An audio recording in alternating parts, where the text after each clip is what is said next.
Till now, we have covered most of the things in geometry. We have covered all the theorems and all the properties. What remains is mensuration and trigonometry. Now, I want you to write down all the derivations and everything that you have learnt in geometry till now on a piece of paper.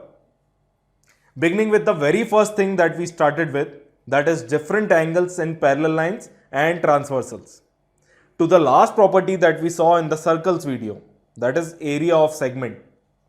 So from angles in parallel lines cut by transversals to area of segment, I want you to write down, I want you to derive all the properties yourself.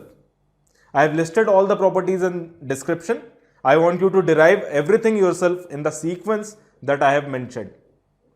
See, if you are already good at geometry, watching everything once is enough. Solve a few questions, watch the videos on solved examples and move on.